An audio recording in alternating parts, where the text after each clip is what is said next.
Muy buenas tardes, querida teleaudiencia de TLV1. Hoy les ofrecemos una nueva entrega, en rigor, una entrega prevista ya unos días de anticipación, cuyo título permanece, sigue siendo, ¿qué es en verdad la ciudad de 15 minutos? Algunos temas ocurrieron en las últimas horas, inclusive, no apenas en los últimos días, que por un lado han subrayado la necesidad de tratar esta cuestión con ustedes, pero por el otro nos obligan a alguna, cuanto menos pequeña digresión, alguna pequeña reflexión en torno de la figura de Jorge Mario Bergoglio, fallecida en las primeras horas del día de hoy. He tratado de alguna manera de encontrarle un lugar a esas reflexiones que de alguna manera no son un homenaje personal, sino el respeto a ese momento trascendente de la vida humana que es el pasaje a una u otra de las eternidades, el momento de la muerte. De tal manera que habremos de encontrarle un lugar a esa reflexión también, porque amerita la situación que vivimos. En cuanto al proyecto de ciudades de 15 minutos, ¿qué es en verdad una ciudad de 15 minutos? Cabe, en primer lugar, reflexionar a partir de una incógnita que se abrió allá por el año 2023. Yo quisiera ahora ponerles en pantalla a ustedes la entrevista de que fue objeto la señora Bullrich cuando se le preguntó acerca de una cierta sorpresa con un modelo nuevo.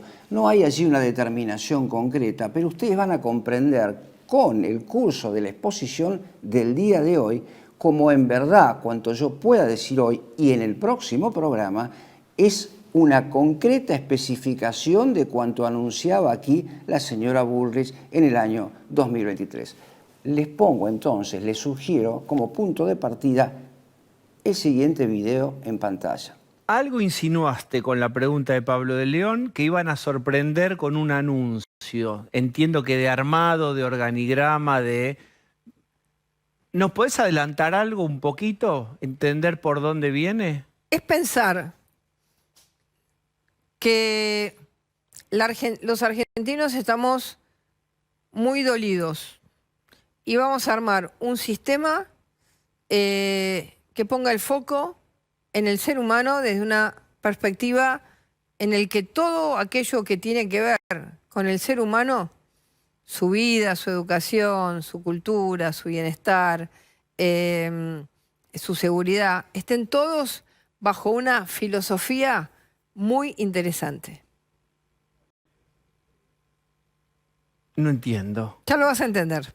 El tema que me ocupa en el día de hoy, para ofrecérselos como motivo de discusión, como siempre hacemos también a través de las contribuciones que van ustedes dejando, está reflejado en dos obras mías que ya he mencionado en otra oportunidad, pero que menciono ahora a propósito de preguntas que se me han presentado en esas contribuciones. ¿Dónde conseguir estos libros? ¿Cómo es posible adquirir estos libros que ahora están seguramente en pantalla? Ciudades de 15 minutos, Transhumanismo y Ciudades de 15 minutos y Teoría del Estado en tiempos de la Cuarta Revolución Industrial. Como en su momento lo dije, el problema de las ciudades de 15 minutos constituye un capítulo de la Cuarta Revolución Industrial, un capítulo cuya concatenación habré hoy nuevamente de subrayar.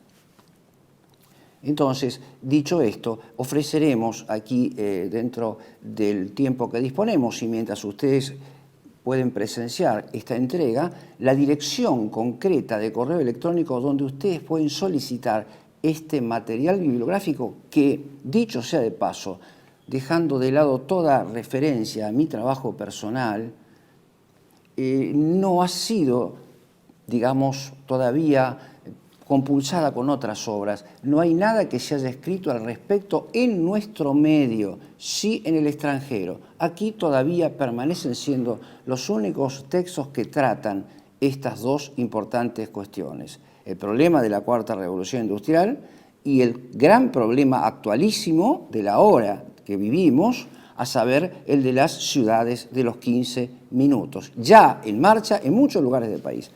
Queda entonces a disposición de ustedes esa dirección de correo electrónico. Dicho esto, les propongo, ante todo, como orientación de mi exposición para el día de hoy, unas características que podríamos llamar de orden general respecto de estas ciudades de 15 minutos. Todo esto es, como bien dicen los globalistas, disruptivo, porque mi lenguaje está tomado de ellos, pero precisamente con un sentido inverso, vale decir, me propongo invertir, valga la redundancia, el sentido con que se está hablando de estos asuntos. Se presenta como un proyecto urbanístico con un modo de vivir, como ustedes lo acaban de ver en pantalla, pensado en el hombre y por la comodidad del hombre. Nada de esto es rigurosamente cierto. Todo es absolutamente parcial, mutilado y sesgado. ¿Por qué? Por lo que vamos a decir ahora. En primer lugar, se trata ante todo de un proyecto teológico político. Las pruebas no las voy a tomar de mi reflexión personal, sino directamente de las declaraciones de los actores del momento que estamos viviendo. Por caso, volviendo a la cuestión de la política vaticana de las horas que corren, lo he dicho en otros programas, el presidente de la Comisión Provida del Vaticano, delegado hasta hace pocas horas de Jorge Mario Bergoglio, el señor Vincenzo Paglia acaba de decir específicamente, acaba de subrayar, y esto lo pueden leer en los documentos y también en forma visual en la página de la Comisión Provida del Vaticano, acaba de subrayar, reitero, que la instancia de redención de la persona humana es la restauración del planeta en su sentido de biosfera, en el sentido cosmológico. Una llana, lisa y llana declaración de inmanentismo, una lisa y llana declaración de gnosticismo. Esto es la redención de la condición humana por medios rigurosamente humanas, incluso tecnológicos. Es esta una patente inversión del orden de la creación. La única redención posible de la condición humana, de la caída del hombre, es la restauración en Cristo, no en el medio ambiente, que estos señores subrayan con tanta insistencia al punto de desplazar la auténtica comprensión católica de la redención de la persona humana en la vida eterna, como lo acabamos de anticipar. Otro de los rasgos que muestran el tono teológico-político es simplemente el trazado de la circunferencia de las ciudades de los 15 minutos. Basta con que los señores televidentes busquen en internet la palabra, la voz ciudad de 15 minutos para que se encuentren con una circunferencia como nuevo modelo urbanístico. Allí lo van a visualizar. Digo la circularidad, de cuyos aspectos filosóficos y teológicos habré de referirme un poco más adelante. En estas características generales solo pretendo ofrecerles una síntesis. El que no tenga más tiempo para escuchar el programa o para verlo en el día de hoy, con esto podría darse por bien servido y continuar en otra oportunidad. No hace falta que esté una hora frente a la pantalla. La primera, entonces, digo, esta circularidad denota claramente gnóstica y además que se corresponde con el modelo circular de la espiritualidad hinduista, que se desdobla de muchas maneras, como también lo he dicho en otras presentaciones que hice. Esta espiritualidad hindú en la que confluye también aquel movimiento conocido como el movimiento del New Age de la década del 70. El retorno sobre una circularidad inmanente. Voy a especificar esto un poco más adelante para que ustedes tengan un marco de referencia y de confrontación. En concreto, las ciudades de 15 minutos son, para ofrecerles una definición inmediata del problema como criterio de orientación, son el espacio urbanístico en el que se desarrolla el proyecto integral de la Cuarta Revolución Industrial. Por su parte, la Cuarta Revolución Industrial es el desarrollo específico, el nombre de una estrategia multidimensional y compleja. Les pido, tengan a bien ustedes retener estos conceptos: complejidad, multidimensionalidad de lo que he llamado la Tercera Guerra Mundial, que no se acota a los conflictos bélicos que todos conocemos, sino que los incluye, les da un lugar, una disposición funcional al servicio de la imposición del paradigma de la Cuarta Revolución Industrial. ¿Por qué? He concatenado y he dicho a propósito de mis obras que el proyecto Cuarta Revolución Industrial deriva en este proyecto urbanístico, porque precisamente el modelo de las ciudades de 15 minutos cristaliza en forma concreta en el espacio y en el tiempo un objetivo, el objetivo número 19 de los grandes objetivos de la Cuarta Revolución Industrial, con que termino uno de mis dos obras, aquella titulada Teoría del Estado en tiempos de la Cuarta Revolución Industrial. Lo he dicho otras veces y lo subrayo nuevamente, creo que es necesario hacerlo. No me estoy refiriendo a los grandes objetivos de la Agenda 2030. Estoy hablando de objetivos mucho más amplios que involucran a la Agenda 2030 y que se titulan los 23 objetivos de la Cuarta Revolución Industrial. El número 19 es la construcción de estas ciudades de 15 minutos que, como verán ustedes, tienen distintos nombres. Dicho esto, entonces, vamos un poco más adelante en otra de estas características generales. Esa circularidad que hasta aquí es plana, que es hasta aquí apenas la figura geométrica de la circunferencia, se torna ahora en verdad una esfera.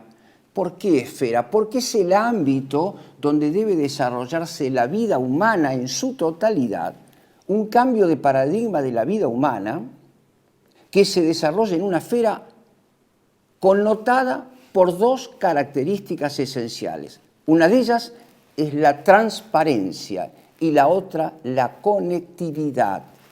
Transparencia y conectividad. Ciertamente, el guión de la transparencia es atractivo. Todos queríamos y quisiéramos que nuestras relaciones de intercambios, especialmente los económicos y los que atañen al orden de la justicia, fueran transparentes. Pero distinta es esa connotación cuando llevamos la transparencia al interior de la vida incluso privada del ciudadano, de la persona humana, más allá de la condición de ciudadano. Quiero decir esto, por ejemplo, que los modelos de hogares de las ciudades de 15 minutos son transparentes en el sentido que ese imperativo, la mayor o menor dimensión de la huella de carbono, habilita al orden político a inmiscuirse en los movimientos de la vida privada que tiene lugar dentro de los hogares. Doy el ejemplo, por caso, como lo he dicho también, tomado de Yuval Harari, a saber, de los ya muy nombrados inodoros inteligentes, que permiten examinar en tiempo real la materia de tal modo de registrar los contactos de personas que pudieran habernos infectado o a las que pudiésemos haber infectado y ampliar o angostar los círculos eventuales de restricciones de movimiento ante la hipótesis de una infección o, digamos mejor, de la disrupción de un episodio sanitario como los que hemos vivido y como los que se nos anuncian con absoluta seguridad. Transparencia implica entonces esto, la visualización completa de nuestra vida. Antes de seguir adelante quisiera aclararles que el libro que trata estas cuestiones, ya no el mío, sino que me sirvió de inspiración, es muy difícil de conseguirlo en nuestro medio, es muy difícil de poder adquirirlo en nuestras librerías. De alguna manera hemos sido país elegido, entonces lógicamente estas informaciones aparecen retaseadas. Pero así todo debe ser leído junto, en forma paralela, con una obra no traducida al castellano que se llama, traducida del inglés al castellano, algo así como Formateando el futuro, cuyo autor es el renunciante al Foro Económico de Davos, que es Klaus Schwab. Acaba de renunciar exactamente a la misma edad que falleció Bergoglio. Es una mera coincidencia, ¿no? Cosas de la providencia. Digo, entonces, ese libro muestra claramente la explicación de estos conceptos que les voy ofreciendo al paso que avanzan estas caracterizaciones generales. La transparencia y la conectividad. La conectividad hace alusión no a la amistad política, sino a la conexión incluso física y eléctrica entre las personas, a la que habré de referirme en la segunda parte y en lo que queda de la primera. Otra de las características es que estas ciudades de los 15 minutos marcan el fin, la caducidad de la figura política y jurídica del Estado-Nación. señalan la caducidad del Estado-Nación para dar lugar al nacimiento de lo que es llamado las ciudades atómicas, con lo cual me aproximo ya a el modelo de la física de Epicuro. Desintegramos el Estado en ciudades atómicas. Precisamente viniendo para el canal, encuentro en uno de los titulares de Clarín de hoy el progreso de la motosierra para achicar el Estado. Achicar el Estado en realidad significa acercarnos más y más progresivamente al anarcocapitalismo, se le llama, anarcopolítica, anarcocomunidad, lo que ustedes quieran. Vale decir, lo que importa aquí es señalar que el anargé griego es una alfa privativa de argé, que es principio y autoridad y comienzo de la armonía, o sea, algo que implica un caos que da lugar a una situación completamente nueva, a saber, la desintegración del Estado-Nación en ciudades atómicas ahora subordinadas al Estado mundial. Es la sustitución del Estado-Nación por el Estado mundial lo que se nos propone con la famosa figura de la motosierra. Incluso se habla de otra de las características principales de estas ciudades, a saber, el nacimiento de una nueva ciencia política. Saben ustedes que en el paradigma aristotélico, si no se sabe, conviene subrayarlo siempre, es un lugar común de la filosofía política clásica. La política es una ciencia arquitectónica, pero con la irrupción de la digitalización de la vida, que es precisamente el caso de la Cuarta Revolución Industrial, en el marco restringido de las ciudades periféricas de confinamiento, llamémoslo con toda claridad, de las cárceles a cielo abierto que hemos vivido durante 2019, 20 y 21 y que se nos prometen a futuro. Esto precisamente es el fin de la libertad política, pero también es el fin del modelo de la ciencia política arquitectónica para dar lugar a un arte político, un ars mecánica digitalizado, donde desaparece precisamente el arte, la prudencia política como discernimiento, como determinación arquitectónica de lo que es posible en reemplazo de una moral al estilo spinoziano, aritmética, de orden matemático, de calculabilidad matemática. Yo creo que Hans Kelsen no hubiera imaginado nunca el cumplimiento de su proyecto a este nivel, pero es exactamente de lo que se trata. Digo, entonces, el nacimiento, la caducidad de la política como ciencia arquitectónica para dar lugar, ciencia prudencial arquitectónica, para dar lugar al angostamiento de esa ciencia a mera técnica, a mera regulación cibernética a partir de un Excel, para ser todavía más claros. Dicho esto, quisiera pasar ahora a algunos sucesos de la actualidad que van marcando el progreso de las ciudades de 15 minutos y que al mismo tiempo justifican esta exposición, yuxtapuesta al plan que yo tenía originariamente para la presente época del año.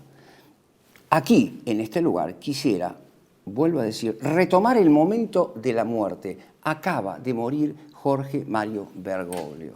Es el pasaje del alma humana, es la llegada del alma humana con sus obras, con la totalidad de ellas, delante del juez supremo, para ingresar a una o a la otra de las eternidades. Nadie tiene garantizada su salvación. Jorge Mario Bergoglio nos ha dejado como legado objetivamente comprobable un elenco de herejías que hacen temblar los cimientos de la legitimidad de su papado, de su pretendido papado. La promesa de nuestro Señor Jesucristo era específicamente a Pedro, y esto ocurrió en los últimos días de la Semana Santa, que finaliza en esta octava de Pascua, con la promesa, después de las 3 negaciones y después de la conversión de Pedro, de las 3 afirmaciones del amor por Jesucristo, la promesa de la infalibilidad que se apoya en la permanente oración para que Pedro en la tierra no desfallezca en su fe. Esto le ha prometido Dios mismo. Pero encontramos, lamentablemente, en Jorge Bergoglio un catálogo, un elenco de herejías y de confusiones, cuando no errores premeditados en materia de fe sobrenatural, de moral y buenas costumbres. No los voy a enumerar, pero cualquiera los conoce. Basta simplemente con decir la negación del infierno como lugar teológico, la determinación del medio ambiente en concurrencia con este proyecto al que me vengo refiriendo, ese sí como lugar teológico. La negación de la Inmaculada Concepción, cualquiera lo puede comprobar con un clic en pantalla. La igualación de todas las religiones. Y podríamos continuar con el elenco. Esto no es un proceso, no es a mí a quien le cabe el juicio acerca de la obra y del alma de Jorge Mario Bergoglio. Simplemente me cabe señalar hechos objetivos que no afectan, que no tocan la pura afectividad, sino el discernimiento racional, el examen que corresponde, el examen riguroso ante los hechos que todos hemos vivido. Y nos queda también como legado, a propósito del tema que me ocupa, el ofrecimiento, la articulación cuidadosa del criterio de legitimidad teológico que esta cuarta revolución industrial no poseía hasta la plenitud de los tiempos que le ofreció la aparición en escena de Jorge Bergoglio. Me refiero a aquellas cartas pastorales Laudato Si, Querida Amazonia, todas aquellas que se referían al medio ambiente como un lugar teológico de redención de la persona humana. Lo que dije a propósito de la Comisión Provida del Vaticano. Reitero, no se trata de que yo aquí proponga un juicio que no me corresponde, simplemente señalar hechos objetivos. Estamos frente a un doble misterio, al misterio de la muerte y al de la salvación eterna de quien ha incurrido cabalmente en herejía. No hace falta un tribunal que lo determine, es que simplemente cualquier católico que pronuncie algunas de las herejías que he nombrado no deja de ser papa. Mucho antes que eso deja de ser católico, como si yo en pantalla delante de ustedes dijera, por ejemplo, que la Virgen María no es santa desde su concepción, sino que se hizo santa. Si yo dijera una cosa como esta, sin ninguna duda, ipso facto, por esto mismo y en el acto, caería en herejía y saldría automáticamente de la fe católica, a no ser que públicamente también me arrepintiera y reparase semejante ofensa, cosa que no ha ocurrido, lamentablemente, y ante lo que corresponde el silencio y el respeto por el juicio de Dios y por esa alma que se acaba de presentar sola con sus obras delante del Juez Supremo. Y con esto quisiera cerrar este episodio que imponía alguna reflexión. Podrá haber mejores, podrá haber peores, voces disonantes o voces en acuerdo.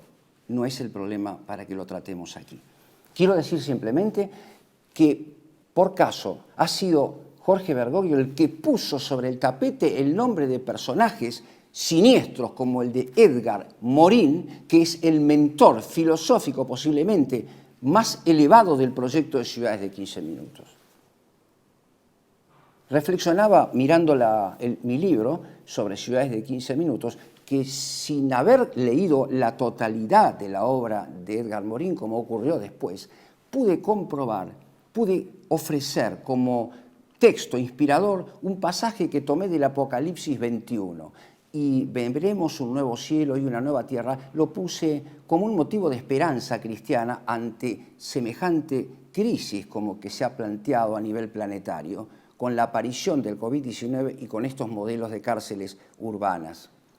Pero después, con el tiempo, descubro que el señor Carlos Moreno toma un texto también de Edgar Morin, que también encontré en sus obras, donde reitera prácticamente las mismas palabras del Apocalipsis 21 de San Juan, y donde dice, en un sentido invertido, como son todas las obras del Anticristo, que veremos una nueva tierra, un nuevo cielo que irrumpe entre nosotros de una manera irreversible. Se refiere a las ciudades de 15 minutos. Vean ustedes entonces cómo la concatenación entre Cuarta Revolución Industrial y ciudades de 15 minutos es, por un lado, inevitable y, por otro lado, inequívocamente teológica. Por eso trato aquí Apocalipsis 21 y podría tratar los otros también. Rosa aquí apenas, un tema controvertido, que es el tema del milenarismo, en 19 del Apocalipsis, que también da vueltas por la argumentación de esta gente, preanunciando la llegada de un Mesías que irá a traer paz, sostenibilidad, sustentabilidad durante un hipotético periodo que en los textos bíblicos es meramente figurativo. Vamos un poco más adelante. La urgencia del hecho. La ciudad de Bahía Blanca ha sido devastada por un temporal que cada vez abre más interrogantes. Vean ustedes el proyecto de restauración, de recuperación, de rehabilitación de Bahía Blanca en ciudades de 15 minutos. Acá no tengo nada que decir, simplemente dejar hablar a los protagonistas. Vean ustedes por favor en pantalla.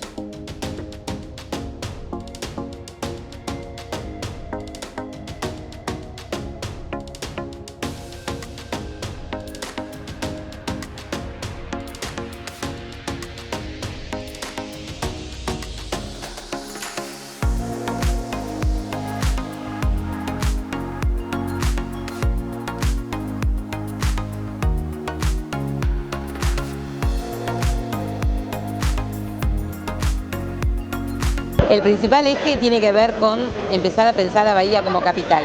Tiene que ver con esto de recuperar la visión, recuperar y enamorarnos de la ciudad que tenemos para realmente proyectarla al tercer milenio.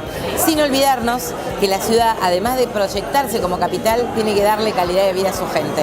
Y por eso pensamos las microciudades. La ciudad de los 15 minutos, 24 microciudades para que Bahía Blanca tenga el acceso al derecho a la ciudad en cada barrio. El urbanismo es justamente organizar en el territorio aquellos impactos que generen, por un lado, trabajo, que generen espacios verdes, que generen el goce y el disfrute de la ciudad, que generen también la posibilidad de educarse, la posibilidad de participar y la posibilidad de ser de alguna manera protagonista de su propio destino. Eso es lo que uno plantea cuando dice el urbanismo es desarrollo. El urbanismo es el territorio y en el territorio es donde suceden las cosas. Estamos muy felices de seguir avanzando en la presentación de nuestra propuesta. Hoy fue el turno del urbanismo a través de nuestra especialista Rosana Becci, que mostró claramente cuál es el camino para que el urbanismo atraviese la ciudad y nos dé un marco para el crecimiento, para la inclusión y para el desarrollo económico. No tenemos dudas que hay que tener la mirada de largo plazo, hay que volverse a animar a planificar y a soñar una ciudad grande y pujante como todos nos merecemos. Es el momento y el lugar indicado.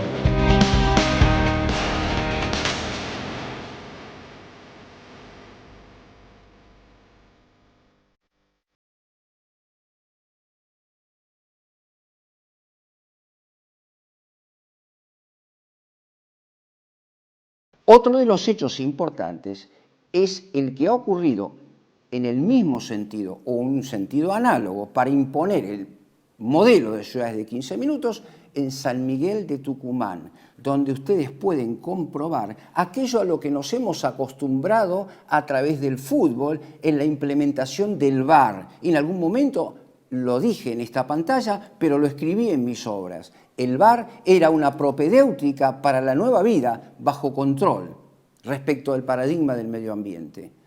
Observen ustedes, ahora, como hay un conjunto de analistas frente a los televisores que le indicarían al árbitro cuando hubo una jugada dudosa o un movimiento dudoso que pusiera en peligro la jugada, el momento del partido de fútbol, o en nuestro caso la sustentabilidad, la sociabilidad, la sostenibilidad de las conductas humanas.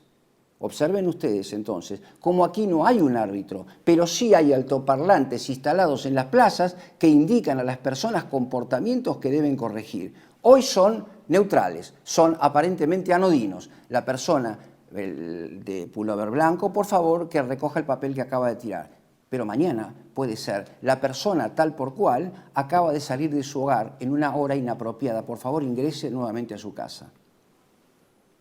No quiero pensar si a esto se suma que la sanción no es una tarjeta roja o amarilla como en el fútbol, sino el descuento del dinero en la nube del crédito social. No quiero llegar a esa hipótesis, pero todos ustedes comprenden que está ahí latente. Vean ustedes entonces el caso de San Miguel de Tucumán. Preservar los espacios públicos de la ciudad, cuidalos, son tuyos. Los ojos de la ciudad ahora tienen voz. En serio, me parece buena la iniciativa. Sí. Me parece buena la iniciativa. Hay que decir lo que es. Sí, y en los comentarios la gente estaba de acuerdo, la mayoría, pero decían también hasta dónde hemos llegado, ¿no? Que las personas adultas necesitan que alguien les esté diciendo no hagas eso, que está mal, cuando uno por ahí ya lo sabe, ya sabe sí, que no puede robar las plantas de sí, la plaza, que no puede vandalizar los espacios públicos, pero bueno, es una de las medidas que ha tomado el municipio para mantener el orden, ¿no?, de la ciudad y conservar también los espacios públicos que son de todos. Vamos ahora a otra situación política análoga, pero en la provincia de Santa Fe. Acaba de ganar con una mayoría importante el gobernador Puyaro. El gobernador impulsa ahora una reforma constitucional que prevé también la implementación de ciudades de 15 minutos. Como este programa ha sido visto ya por muchas personas, por miles de personas, algunos me hacen llegar datos concurrentes, disonantes, favorables a lo que venimos diciendo, en fin, enriquecen esta discusión, esta charla abierta con ustedes. Y me hacen notar que en Banfield y en Lomas de Zamora ya se han instalado también los parlantes que vimos en San Miguel de Tucumán. Pero para redondear esto, los aspectos edilicios y los aspectos de control fundados en un criterio de legitimidad de orden teológico, quisiera volver a poner en pantalla, ofrecerles una rápida recapitulación de los grandes motivos de estas ciudades de 15 minutos en la clausura de los Juegos Olímpicos de París del año pasado.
Ven ustedes en este video, entonces, los motivos teológicos. Es el hombre el que sube después de un esfuerzo, el que sube a la cúspide de la Tierra, del planeta, toma en sus manos el cosmos, se apropia de la luna, que es el astro que trae la luz, y produce un gran apagón, del que se nos viene hablando, incluso abiertamente, sin ambajes, en Europa hoy, hablando que va a durar 3 días y medio, que también es un término claramente bíblico.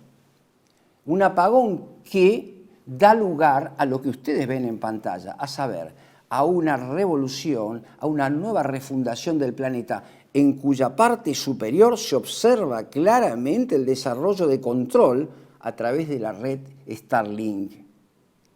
esa persona, ese ser humano que alcanzó la coronación, ese superhombre que logró el apagón y el reinicio, el gran reinicio, se zambulle en el agua, pero reaparece como la figura del Leviatán de Hobbes, de color amarillo, para mostrar la importancia de la impronta asiática que señalé entre las características generales, para fecundar la tierra. Y ven ustedes allí, en el edificio que ejemplifica la tierra, concretamente la fecundación física.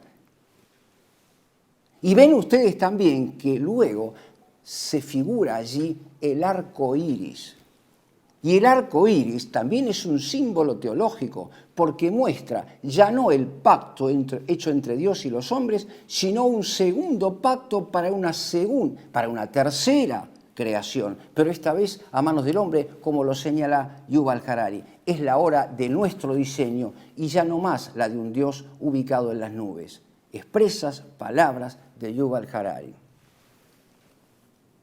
Dicho esto, quisiera ofrecerles, antes de pasar a una pausa, el elenco de los nombres de estas ciudades de 15 minutos, porque se las llama de distintas maneras, y entonces daría la impresión como que el lector, quien escuche, el oyente, está hablando de sinónimos. En verdad no son sinónimos, implican la referencia a las ciudades de 15 minutos, pero para connotar aspectos diferentes y complementarios de la vida de la ciudad de 15 minutos. Veamos algunos de ellos. Se las llama ciudades de 15 minutos porque se refieren a una circunferencia cuyo vértice marca 15 minutos de camino para recorrer en bicicleta o a pie, de modo tal de no lograr la ampliación de la huella de carbono mediante la utilización de la nafta o de los vehículos que veníamos utilizando hasta ahora. Es el reemplazo, es la transición energética la que marca este nombre nuevo para marcar el nuevo modo de desplazamiento y lo que restringe la libertad. Cualquiera sabe y cualquiera puede ver la transformación de las estaciones de servicio en estaciones inteligentes a los efectos de controlar quién carga nafta y cuántas veces, y autorizar o no autorizar, con lo cual se restringe nuestra libertad también de movimiento.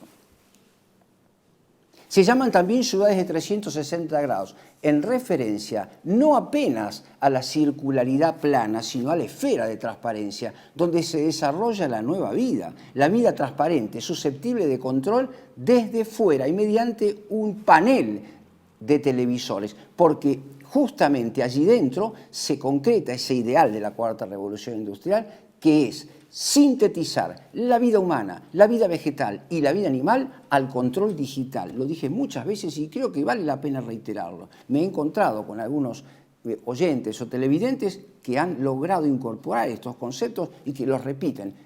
Bienvenido sea, porque entonces no soy yo el que estoy hablando, sino que ya somos muchos los que estamos difundiendo la verdad acerca de esta cuestión. Observen ustedes que a medida que crece el proyecto de Ciudad de 15 minutos, hay del otro lado una omisión completa a todo debate ético sobre esta cuestión, cuando se impondría el consenso ilustrado de los ciudadanos para ver si queremos o no vivir aquí dentro, en estas cárceles públicas. Digo entonces, se las llama ciudades de 360 grados y también se las llama ciudades de 15 minutos y ciudades inteligentes, porque todo allí será susceptible de una cierta mecanización, de allí el nombre que le propuse, arte mecánica, de manera de controlar los movimientos de la vida desde una computadora, desde la computarización. No apenas puedo prender el riego por aspersión de mi casa quinta ubicada a 200 kilómetros, sino que también puedo regular el control de la vida dentro de las ciudades. Se las llama ciudades inteligentes. Se las llama ciudades del futuro porque no hay vuelta atrás, como lo dice el señor Carlos Moreno. Esto es irreversible. Habremos de vivir aquí, nos guste o no nos guste. Se las llama ciudades esféricas, globales, porque se trata, por una parte, de una posibilidad abierta a saltar por encima de los mecanismos legítimos y también legales de las autoridades competentes a nivel municipal, provincial y nacional para establecer nosotros un tráfico directo con cualquier municipio, con cualquier país del mundo, con lo cual rubricamos la desaparición del Estado-Nación. Pero además el otro sentido que tiene esta circularidad es el movimiento constante, el cambio, la revolución constante y la vuelta siempre al principio, que trae como consecuencia ese concepto darwinista de vivir en estado beta, sin saber lo que va a pasar al día siguiente, lo que sumerge a la persona humana que vive aquí a la llamada angustia propia de la ciberexistencia, a la que me he referido en otros momentos. Creo que con estos nombres podríamos proponer uno más que ya es personal, que es una propuesta personal, el de ciudades atómicas, porque se trata aquí de la desintegración del Estado-Nación. Por ejemplo, cuando ustedes vieron el video de Bahía Blanca, en 24, 25 pequeños átomos que reemplazan a la ciudad de Bahía Blanca. Si ustedes toman esto como parámetro y multiplican los estados federales por la cantidad de ciudades en las que se pueden desgajar, desentrañar, comprenderán aquello de que es mejor, que más vale dividir para reinar. Entonces comprenderán que en lugar de haber un Estado-Nación va a haber 60 o 70 ciudades átomos subordinadas ahora al Estado Mundial Único. A esto conducen las ciudades de 15 minutos. Y esto es lo que no está en debate, esto es de lo que no se habla. Aunque muchos lo saben, las élites lo saben, pero no se habla y menos se discute, se impone. Estas connotaciones han traído como consecuencia modificaciones en la vida concreta, han traído como consecuencia una modificación de la comunidad política a la que habré de referirme a continuación después de una pausa. Les propongo entonces esa pausa para seguir adelante. TLV1 se complace en anunciar que estará transmitiendo en su canal TLV1 Clips valiosos programas emitidos antes de la censura sufrida. El lienzo prohibido, El revés del derecho, Combates por nuestra historia, Disenso, Historias de Malvinas, entre otros que podrán encontrar en este enlace.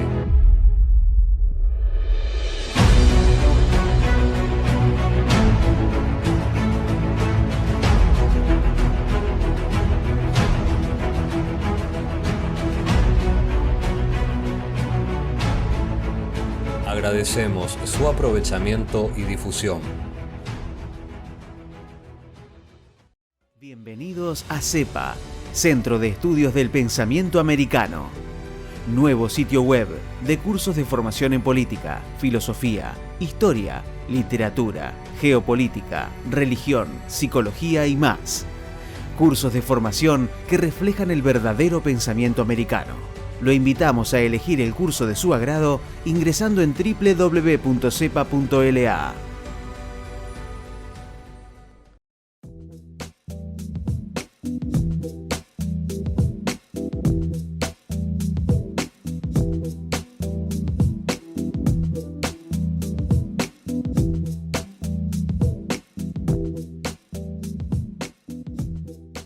Decir siempre la verdad primero tiene un precio. Dependemos de tu ayuda. TLV1, toda la verdad primero.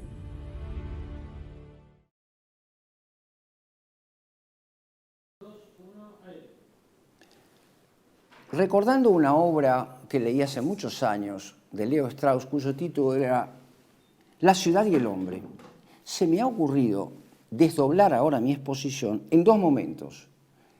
El hombre y la ciudad de 15 minutos y posteriormente el hombre en el interior de las ciudades de 15 minutos. Reitero, el hombre y la ciudad, el hombre frente al problema de la ciudad de 15 minutos y posteriormente el hombre en el interior de las ciudades de 15 minutos. ¿Cuáles son las perspectivas que le caben a la persona humana en esos dos momentos? Yo les diría que en primer lugar propondría el concepto epicureísta de ataraxia, que se traduce como tranquilidad, como el bienestar, el benessere en italiano, propio del liberalismo político, el bienestar en el aquí y en el ahora, no el bien en la vida eterna, al que de alguna manera me referí en la primera parte.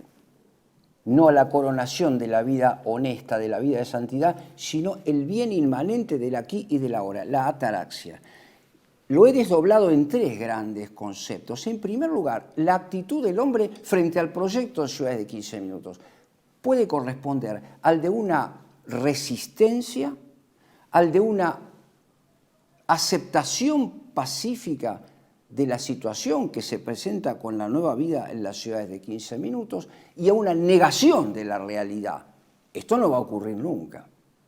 Vamos por partes en cada uno de estos aspectos que nos permiten analizar de cerca el comportamiento humano frente al proyecto. ¿Qué quiero decir con resistencia? Quiero decir dos cosas. En primer lugar, un sentido, diría yo, positivo de la resistencia. Soy dueño, por disposición divina, de la libertad que me asemeja a Dios, dueño de mis actos. Y la libertad personal es un bien innegociable. Por tanto, a mí no me encierran en cárceles a cielo abierto. Esta es la actitud propia de un mártir de la hora actual. Rara, pero existe como posibilidad. El segundo es lo que yo llamo un sentido de la resistencia negativa. ¿Qué quiero decir con esto? La asociación de la resistencia negativa con el concepto de resiliencia. Ustedes lo encuentran esto con absoluta claridad artística, inclusive, en aquel tema musical que se puso en boga en plena cuarentena, Resistiré. Todos lo recuerdan, ¿no? Resistiré significa, resistiré estoicamente la situación nueva y me adaptaré a ella, sea buena, mala, justa o injusta. Con lo cual vemos allí nacer el concepto de resiliencia, la más completa indiferencia frente al bien y el mal moral y político, la más completa indiferencia frente a toda fundamentación metafísica de la libertad. Si tengo que cancelar mi libertad en aras de la seguridad, bienvenido sea, me quedo con la seguridad y soy, por consenso, por discernimiento, por decisión personal, un esclavo del nuevo orden mundial. Pero también tenemos la aceptación pacífica de la situación, que es lamentablemente el que se da en la mayoría de los casos. Pero esta aceptación pacífica conlleva tres actitudes. La aceptación de la irrupción de la inteligencia artificial por vía de ingeniería genética en nuestro propio cuerpo. Todos saben y conocen el guión. Poniéndonos un chip en el interior de nuestra estructura biológica, podemos anticipar enfermedades, podemos resolver problemas de la vida concreta, pero también somos interlocutores de nuestra vida íntima con un agente externo que nos controla, sea un algoritmo o una autoridad concreta detrás de los algoritmos. Se ha creado con la inteligencia artificial lo que Yuval Harari llama también la felicidad, que no es producto de la virtud, sino de los Big Pharma. La felicidad química, la que se logra mediante la ingesta de medicamentos. Esto lo conocemos todos. Por otro lado, la otra nota es, aceptada la conexión que se nos coloca en el cuerpo a través del grafeno y de los conocidos chips, la conectividad de la que hablé en las características generales y que trato de desarrollar y justificar ahora. Esa conexión que ya está en nuestro lenguaje. Decimos, tenemos onda con determinadas personas. Claro que no somos conscientes de esto, pero en el fondo, esa es la cuestión. La conexión eléctrica entre las personas. Algo dije cuando me referí a esa tesis de Friedrich Schelling que partía de la base de un universo magnetizado, donde todas las partículas se comunicaban por vía eléctrica. Cabe recordarlo ahora. Esa conectividad eléctrica reemplaza la filía, la amistad griega por la conexión eléctrica. Y luego, la fusión de estos dos componentes, la intervención por vía de ingeniería biológica en nuestro cuerpo, la conectividad entre personas, la fusión justamente de nuestra vida desde y en las computadoras, con lo cual logramos que estando en un mismo lugar desarrollemos la completa, el programa de vida completo, mediante dos conceptos que utiliza el señor Carlos Moreno, que son de raigambre griega. El primero de ellos se llama cronotopía, o sea, la descripción del tiempo que ahorramos quedándonos en un solo lugar. Y lo otro se llama topofilia, o sea, amor al lugar, amor al barrio. Todos ellos son altisonantes y suenan hasta en forma afectiva y favorable, porque ¿quién no quiere arraigarse a su barrio y a su provincia? Pero aquí se habla del enamoramiento de nuestro propio lugar de encierro. Y por último, el otro concepto, hablé en primer lugar de la resistencia, hablé de la aceptación pasiva y me quedaba referirme a la negación de la realidad. Quiero decir con esto que cuando nosotros abrimos una conversación a los fines de esclarecer a nuestras relaciones inmediatas acerca de estos grandes problemas, lo que encontramos es una negación de la realidad. Esto aquí en Argentina no va a ocurrir. Es imposible que esto pase. Me recuerda, por ejemplo, allá por 2017, 2018, que hubiera pasado si nosotros le proponíamos a un vecino, a un amigo, una situación tal como esta. Imaginen ustedes que va a haber un día en el planeta en que todos los habitantes van a estar dentro de su casa sin salir por aproximadamente un año o más, y hasta en silencio. Pero todo el planeta. Cualquiera hubiese negado esa posibilidad, pero ocurrió. Y esto es exactamente de lo que se trata. La ataraxia, esa búsqueda de la tranquilidad, nos conduce a negar la realidad. Esto no puede pasar, porque bueno, en nuestro caso, somos argentinos, y si aquí se intentara tal cosa, bueno, el argentino daría vuelta al país, se resistiría. Miren, caben ser muy sinceros en esto. Una vez más acaba de ocurrir los hechos de la Semana Santa, la pasión que acabaron con la resurrección gloriosa. Recuerden ustedes que el día viernes, que el día domingo de Ramos, nuestro Señor Jesucristo era recibido con todos los honores. Hosana el Rey de los cielos. Pero unos días más tarde, cuando lo vinieron a prender para condenarlo a la muerte y la muerte de cruz, no había uno solo de todos ellos, salvo las santas mujeres, que fuera a defenderlo y evitara la crucifixión. Y aquí va a pasar lo mismo. Y si no, vean lo que ha pasado en 2019. Recapitulen lo que pasó con una hora de televisión solamente y lo que pasaría hoy en la misma situación. Ese es un hecho de la realidad, un hecho objetivo, que no permite juicio de valor. Es simplemente la aceptación de la realidad. Esa es la verdad. Todo esto ha conducido a dos paradojas que quisiera señalarles. Primero, la paradoja de la pérdida de la identidad personal.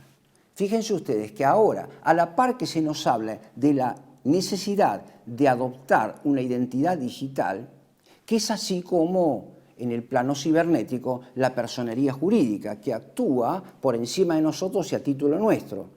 La identidad digital nos permite una vida online, que es el primer gran objetivo de la Cuarta Revolución Industrial, acentuar nuestra presencia online. Ese es el primer objetivo. En consecuencia, la identidad digital acaba, toda vez que es producto de la intervención por inteligencia artificial en la persona humana, acaba por sustituir la facultad superior del alma de la inteligencia. Acaba por constituirnos en una cierta hominización parcial que nos convierte en mitad hombres y mitad androides. Vale decir, la paradoja consiste en que se subraya por un lado la identidad, pero por otro lado se la elimina. En cuanto persona humana, criatura de Dios. Es ahora la persona digitalizada que posee una única identidad, la digital. A eso me refiero. Y la otra paradoja, señalada por el filósofo de referencia de Jorge Bergoglio, el señor Edgar Morin, es la paradoja compleja, esta vez, de la persona humana. ¿Qué quiero decir con esto? Una contradicción. Complejidad significa, es un concepto hegeliano, que lleva en sí su momento afirmativo y su momento negativo. Sabemos que el hombre es un homo sapiens por naturaleza, pero que también, como contraparte, existe el homo demens, aquel que tiene la dificultad de conducir su vida según el modelo teórico de la inteligencia superior. Lo que propone Edgar Morin es unir y lograr la figura de un sapiens demens, un hombre que sabiendo tenga un lado de ignorancia, de demencia. Y este es el ideal del hombre androide intervenido genéticamente por la inteligencia artificial. Puede gobernar, pero no puede gobernar sus actos, porque está siendo subsidiario por esos mecanismos que se le han puesto en su organismo con un agente externo que condiciona sus acciones, cuanto menos es la pretensión. Si lo logran o no es otra historia. He subrayado aquí que la inteligencia superior es el receptáculo solamente reservado a Dios, pero la tentativa está y hay que enunciarla, hay que denunciarla, no enunciarla, hay que denunciarla también. Todo esto ha traído como consecuencia cambios fundamentales en la persona humana que nos permiten ahora ver cuál es la vida de la persona, no ya y la ciudad de 15 minutos, sino en la ciudad de 15 minutos.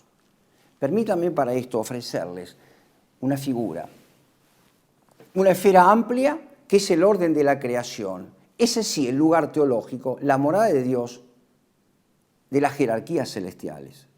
Por debajo, el cielo que vemos, cosmológico, me he referido a esta figura también en otras oportunidades. Y dentro, estas ciudades esféricas, atómicas, circulares. La circularidad de las ciudades de 15 minutos tiene un sentido filosófico, tiene un sentido metafísico que se describe en el libro octavo de la Física de Aristóteles. Una circularidad, y comenta Santo Tomás a propósito de la metafísica de Aristóteles, la circularidad es una línea perfecta si se la compara con una semirrecta. ¿Por qué es perfecta? Es perfecta porque es la única línea que une el principio con el fin. Pero esa perfección que se logra uniendo el principio con el fin depende en el grado de perfección de la dignidad del principio y del fin. Una cosa es que el principio sea el alfa y el omega, Dios creador, Dios principio y fin de todas las cosas, que es la circularidad trascendente a la que me he referido para señalar el ritmo de la creación y de la vida humana, cuando tomé aquel lugar en la Suma contra Gentiles en programas del año 2024, y que retomo ahora. Y otra cosa es la dignidad de la inteligencia humana en el modelo kantiano, en el proyecto de la crítica de la razón pura, donde es el hombre el principio y el fin de esta circularidad. Es una circularidad inversa, invertida, reitero, como todas las obras del Anticristo. Es el Mesías, el nuevo Mesías esperado, el que precisamente propone este nuevo modelo de vida. Una circularidad, como digo, inmanente, donde naturalmente se cancelan todas las libertades con la reducción de la persona humana a la digitalización. Creo que esto es evidente de suyo, en cuanto venimos diciendo. Pero además, cabe señalar que la vida en estas ciudades debe ser, dentro de esta circunferencia, una vida sustentable. ¿Qué quiere decir sustentable? Quiere decir que ahora la política se hace cargo de los problemas que antes eran limítrofes de la política, aquellos problemas que ocurrían justamente en la biosfera.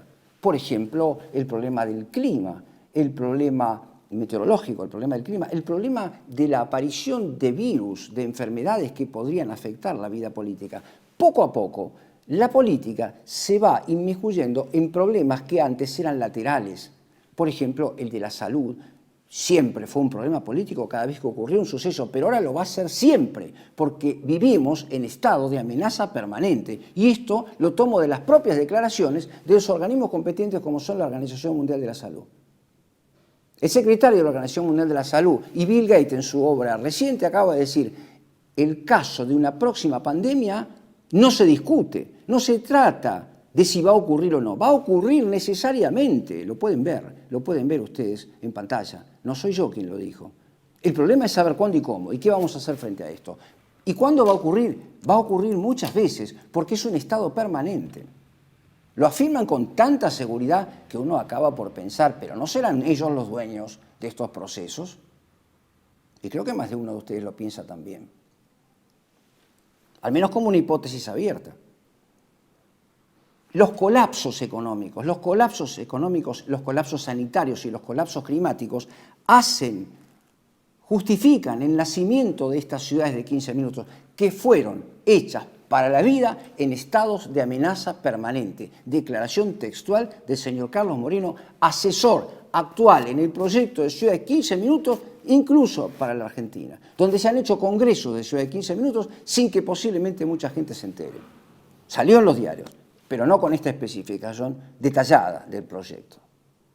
Esto, todas estas transformaciones que han hecho avanzar a la política, incluso hasta nuestra vida privada, han tornado la política como poder físico de dominación de la naturaleza, del cosmos visible, pero no del lugar teológico. Todo ocurre ante la mirada hasta ahora paciente de Dios, hasta que diga basta.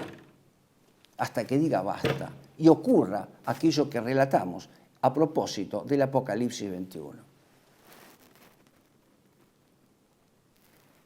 Esto ha traído como consecuencia toda esta transformación de la política, de la persona y la ciudad, y de la persona en la ciudad, ha conducido, digo, a una modificación de la comunidad política.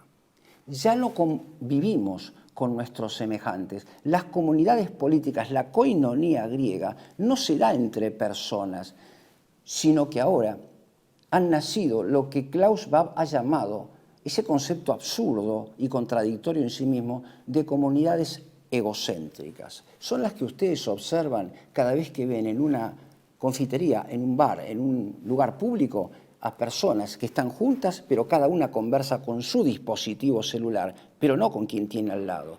Eso es una comunidad egocéntrica, el que se mira a sí mismo, pero ese mirarse a sí mismo, esa inspección, esa introspección del yo personal hasta las esferas más profundas, está tomada del modelo de la espiritualidad del New Age y del modelo de la espiritualidad hindú, que sí se practica deliberadamente, incluso en los espacios públicos a lo largo y lo ancho de todo el país.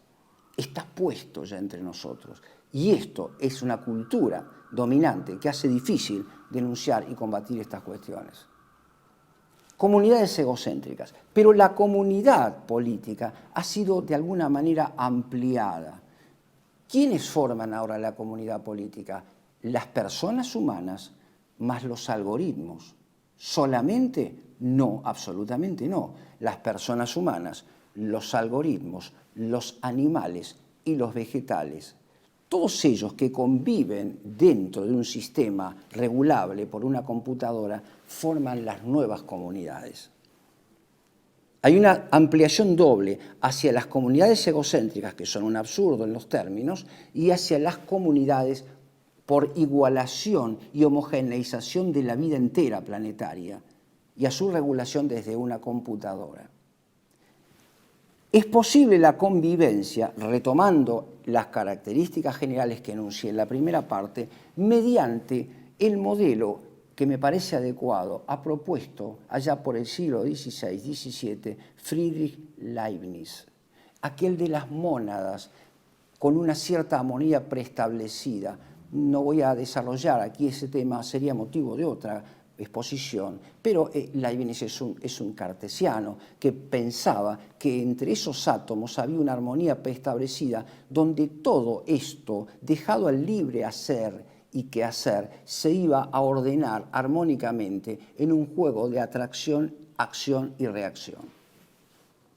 Este es el modelo del capitalismo que propone el presidente Milei. Este es el modelo de las libertades no libres, de las libertades que se niegan a sí mismas, porque aquí no hay discernimiento, aquí hay un proceder instintivo, acorde con una armonía preestablecida. Aquí en rigor se liquida la capacidad superior del discernimiento, la prudencia personal, la prudencia familiar y la prudencia política, para ser reemplazada por esa arte mecánica a la que me referí, en donde todo, por el juego de acciones y reacciones, este es el modelo del liberalismo burgués, se acomoda conforme a algo preestablecido y que se gobierna por la aritmética, por la geometría inclusive. Esto es Leibniz. Esto hace posible la inserción también de aquel modelo del universo magnetizado de Schelling, donde esas partículas se atraen y se repelen conforme a la electricidad, al magnetismo, a la acción y reacción. Todo esto cuaja perfectamente bien con modelos filosóficos preexistentes. Esta gente no ha inventado nada, ha retomado los grandes temas de la filosofía moderna, de la metafísica moderna y contemporánea. Yo quisiera no aburrirlos, no complicar la comprensión de estos grandes temas con estas cuestiones y simplemente plantearles una figura que he tomado del video justamente de los Juegos Olímpicos en París del año pasado, creo que fue octubre, noviembre del año pasado. Cuando ustedes van por la calle Udaondo a la altura más o menos del Estadio Monumental, van a encontrar el estadio a la derecha, pero a la izquierda un predio en el que sobresale el árbol de la vida, que cambia de color de conformidad con los colores del arco iris. O sea, ya está el símbolo entre nosotros. Ese árbol de la vida que ustedes ven crecer conforme al nuevo pacto de hombres con hombres, no de Dios con los hombres, es el fin hacia el que nos conduce la cuarta revolución industrial a través del modelo de ciudad de 15 minutos. Porque la vida nueva que nace, que emerge, nace integralmente a partir del pacto ecológico, del pacto verde, que circula por el interior de una religión planetaria nueva, de una ética planetaria nueva, que da sentido a una política planetaria completamente nueva, cuyo ethos no es más que el respeto del medio ambiente. Vean ustedes la hondura de la significación que tiene esta figura que hemos presentado, la sustitución del camino, la verdad y la vida que Dios mismo revela sobre sí mismo por un modelo invertido, el del anticristo, y típicamente humano. Nos aproximamos así un poco hacia el final de mi exposición del día de hoy con alguna conclusión. Dejaré para una exposición posterior, probablemente la próxima, la determinación de las transformaciones en el modelo epistemológico de la política. ¿Cuáles han sido las variantes que ha sufrido esa relación entre teoría, praxis y poiesis, a la que llamé arte mecánico, tomando una terminología medieval, para llegar a la razón tecnológica hacia los que nos condujo la nueva derecha, cuya moral es una moral tecnológica sin metafísica? Ese será el próximo tema. Pero las conclusiones hoy podrían reducirse a lo que me parece abre una esperanza. La necesidad de recuperar el concepto integral de persona humana como criatura de Dios. La persona humana es una sustancia individual que posee el don de la inteligencia conferido por Dios, que es justamente la orientación superior de la libertad. La libertad no se maneja desde una computadora, sino que es esa facultad que nos permite dirigirnos rectamente siempre hacia un bien, que es una escalera hacia el bien supremo que se consigue con la salvación eterna. Debemos restaurar el concepto de libertad. Debemos oponer al concepto de ciudades cárceles de 15 minutos la ciudad en el orden de los órdenes, vale decir, la ciudad que más se parece a la polis griega, un lugar no donde convive lo humano y lo divino en forma de un cierto panteísmo, de una cierta confusión, sino aquella ciudad en la que se vive una vida honesta que es propedéutica y escalera para la eterna salvación. El bien común político, que es el fin de esa ciudad, es una condición para la perfección aquí en el tiempo y en el espacio, pero una condición también para la perfección de la persona y para merecer la vida eterna. La restauración del concepto genuino del Dios uno y trino, que es el camino, la verdad y la vida. La auténtica vida está allí y no en el globalismo salvaje ecumenista que encuentra su fundamento teológico, insisto, en la pastoral reciente del extinto Jorge Mario Bergoglio. Con esto quisiera dar por terminada la exposición de hoy, invitándolos, como digo, a un acto de esperanza. No podría ser más pertinente el tiempo litúrgico que vivimos, que es la semana de Pascua, la octava de Pascua, donde se abre el camino auténtico de la vida, no hacia la biosfera ni al medio ambiente, sino ese lugar teológico que es la morada eterna. Les agradezco la atención y, Dios mediante, nos encontraremos en 15 días.